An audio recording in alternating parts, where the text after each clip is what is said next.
Liam et Owen sont deux videurs dans un club d'élite.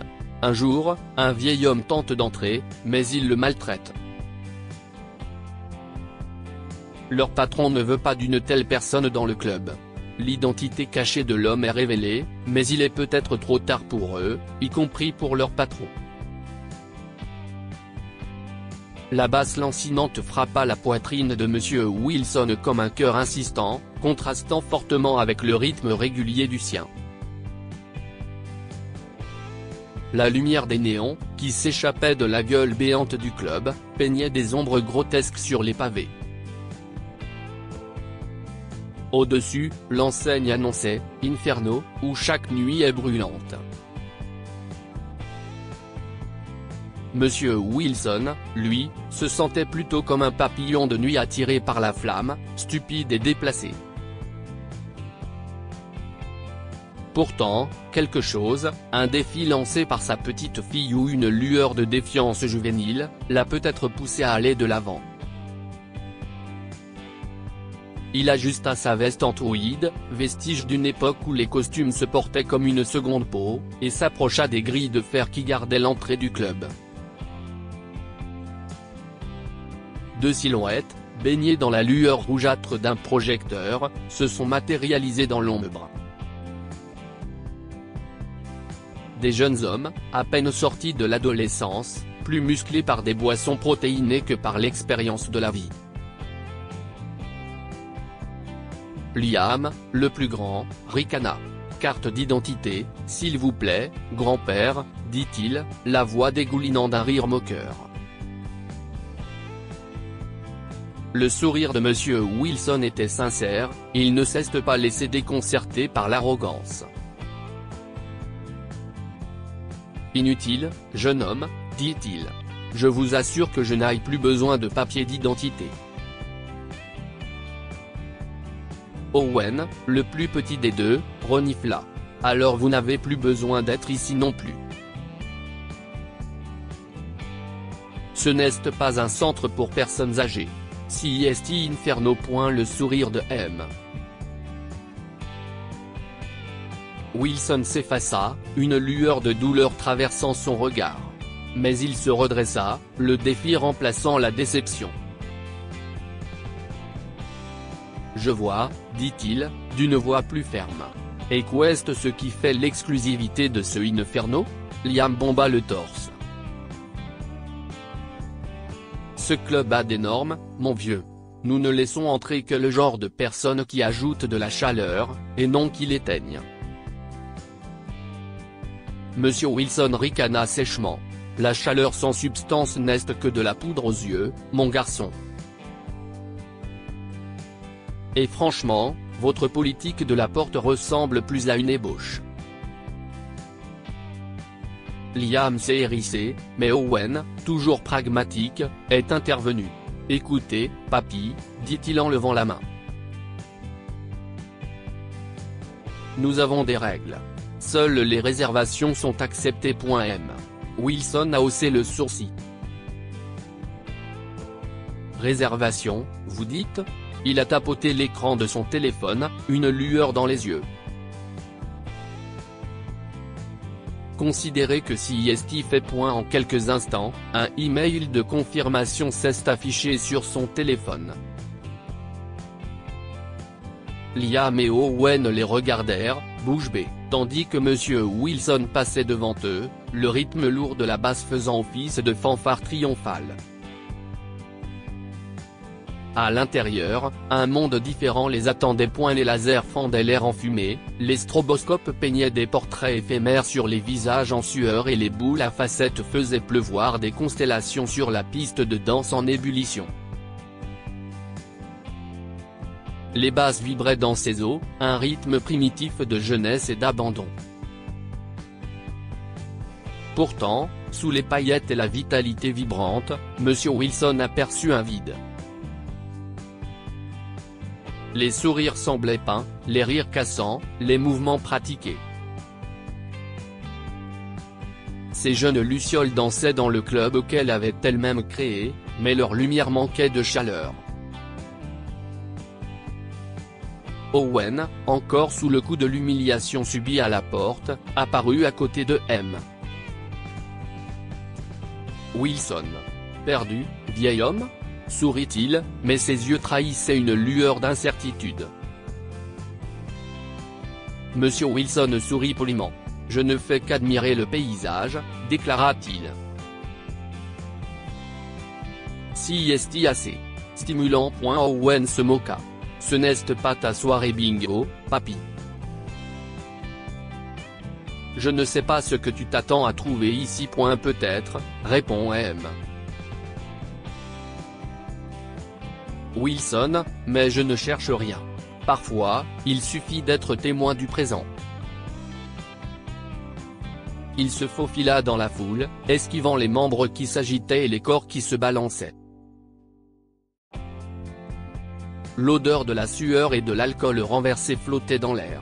Arrivé au bar, il s'installa sur un tabouret, dont le cuir usé était frais contre ses paumes chaudes. Whisky, sec, demanda-t-il. Le barman, un jeune homme aux bras couverts d'encre, le regarda avec une curiosité non dissimulée. Tu es sûr, papa ?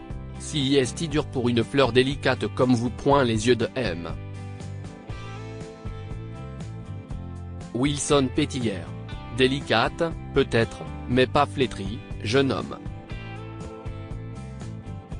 Et un bon whisky, comme une bonne vie, est plein de saveurs, même s'il est âpre.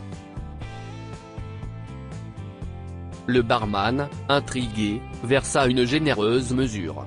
Monsieur Wilson leva le verre, le liquide doré capturant les flashs du stroboscope comme des larmes. Aux lucioles, porta-t-il un toast, qu'elles trouvent leur vraie chaleur. Il prit une gorgée, et la brûlure ardente fut un contraste bienvenu avec la froideur synthétique du club. Alors qu'il savourait le goût, une silhouette s'approcha, un sourire narquois se dessinant sur ses lèvres. C'était encore Owen. Alors, papy, dit Owen d'une voix basse. Tu apprécies la chaleur, M. Wilson a croisé son regard, ses yeux sont vifs. Je profite de l'observation, jeune homme, répondit-il. On apprend beaucoup en regardant les danseurs dans le feu. Owen s'attarda, une guêpe bourdonnante autour de la présence calme de M. Wilson. Tu sais, dit-il en se penchant plus près, ce n'est pas n'importe quel club. Nous avons des règles et des normes. Les gens comme toi ont tendance à perturber l'équilibre. Monsieur Wilson haussa un sourcil. L'équilibre ? Si est-il comme ça que vous l'appelez ? Owen rit. Ne joue pas au plus malin, mon vieux. Ce club prospère grâce à l'exclusivité. Et que se passe-t-il quand quelqu'un comme moi, une braise égarée, dit M. Wilson, vient jeter un seau de réalité sur vos précieuses flammes ? Les yeux d'Owen se sont rétrécis. Tu vois ça ? grogna-t-il en désignant un groupe de filles qui ricanaient près de la cabine du DJ. Si est-il à table de Lucho. Il n'aime pas trop les invités indésirables. Un frisson d'appréhension parcourut l'équine de Monsieur Wilson, non pas à cause de la peur, mais à cause de la noirceur qu'il percevait sous la façade étincelante du club. Lucho semblait être le muscle, l'homme de main qui maintenait le bûcher de l'inferno allumé. Le barman, Adam, polissait nerveusement un verre, jetant des regards furtifs vers Owen et M. Wilson. Ce dernier attira son attention sur lui, lui demandant silencieusement des informations. Adam, pris entre loyauté et la peur, déglutit. Finis ton verre, papa, murmura-t-il. Et peut-être. Le mieux si est de partir. M. Wilson sourit, les lèvres tordues. Merci, jeune homme, pour ta sollicitude. Mais je n'ai pas fini d'observer la danse des lucioles. Un autre whisky, s'il te plaît. Son regard s'arrêta sur une vague de mouvement près de l'entrée arrière. Owen, le visage déformé, s'est penché sur le bar, entraînant Adam, le barman, dans une conversation feutrée. Alors qu'ils chuchotaient, leur visage éclairé par la lueur rougeâtre d'un stroboscope voisin, M. Wilson a vu quelque chose vaciller dans la main d'Owen. Une fiole, scintillant comme une étoile malveillante, passa de sa main à celle d'Adam, avalée par l'obscurité de sa manche. Un pressentiment glacial saisit le cœur de Monsieur Wilson. Il regarda Adam s'approcher, un plateau en équilibre précaire dans ses mains tremblantes. Un deuxième verre de liquide ambré y trônait, perché comme une araignée dans sa toile. Monsieur Wilson regarda la boisson scintillante, les mains crispées d'Adam, puis repensa à la fiole qui s'était volatilisée dans la poche d'Owen. Soudain, une silhouette imposante, parée de chaînes en or et d'un air de violence sourde, s'avança vers eux. C'était Lucho. Toi, dit Lucho. Le vieil homme qui pense pouvoir valser ici et perturber le rythme. La foule, sentant la tension, s'est séparée comme les vagues d'un étang. Monsieur Wilson, qui tenait toujours le verre intact, croisa le regard de Lucho avec un défi tranquille. J'ai simplement cherché à observer les flammes, a déclaré Monsieur Wilson. Peut-être pour offrir une perspective différente sur la chaleur. Le rire de Lucho était dur et grinçant. Une perspective ? Ce n'est pas une galerie d'art, mon vieux. Si est inferno, et ici, on brûle et on fait ce qu'on veut, comme prendre ton verre. Les pattes charnues de Lucho s'emparèrent du deuxième verre de M. Wilson. Le vieil homme hésita, se demandant s'il devait arrêter la grosse brute. Mais il était trop tard. Lucho a avalé tout le verre. Sa bouche s'ouvrit ensuite, apparemment pour déclarer quelque chose d'autre. Mais ses yeux se fermèrent. Sa silhouette s'affaissa contre le bar et s'allongea finalement sur le sol comme un bébé à l'heure de la sieste. Une main lourde s'agrippa à l'épaule de Monsieur Wilson, le faisant tourner sur lui-même.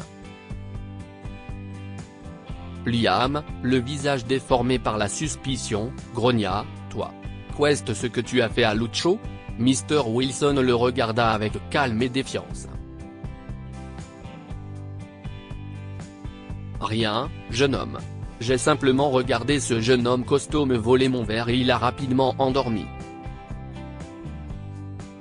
Owen, toujours opportuniste, s'interposa, « Il ment.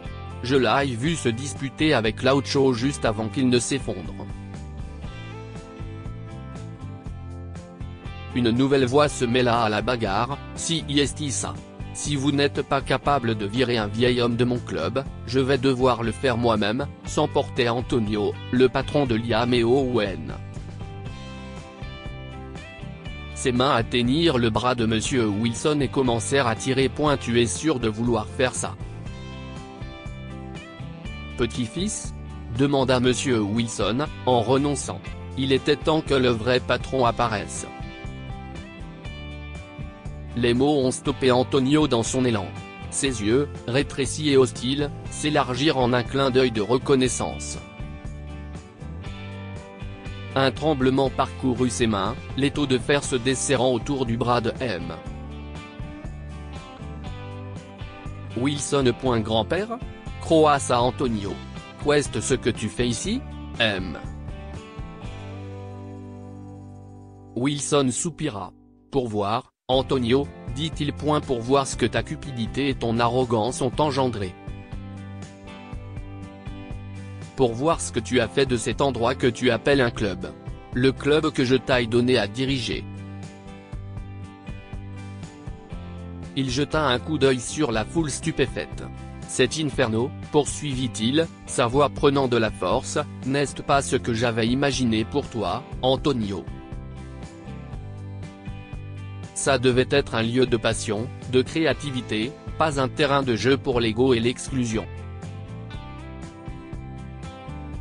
Ces mots simples et clairs tranchèrent le vernis de l'Inferno, exposant la pourriture qui s'y cachait. La honte s'insinua dans les yeux d'Antonio. Assez, déclara M. Wilson d'une voix pleine d'autorité. Nous aurons une réunion du personnel dans la matinée? Pour chacun d'entre vous. Son regard brutal et inflexible balaya Liam et Owen, qui se rapetissèrent sous son poing. Même Adam, le barman, tressaillit sous le regard du propriétaire qu'il n'avait jamais connu. Nous parlerons de respect, a poursuivi M. Wilson, sa voix résonnant. De l'inclusion. De la véritable signification de la chaleur qui ne consume pas mais illumine. Il a croisé le regard d'Antonio, le soupçon de pardon s'opposant à des années de douleur accumulées. Et toi, Antonio, tu apprendras à diriger ce club non pas comme un roi des cendres mais comme un jardinier qui nourrit les lucioles, les guidant vers une lumière qui réchauffe et non qui brûle. Dites-nous ce que vous pensez de cette histoire et partagez-la avec vos amis. Elle pourrait les inspirer et illuminer leur journée.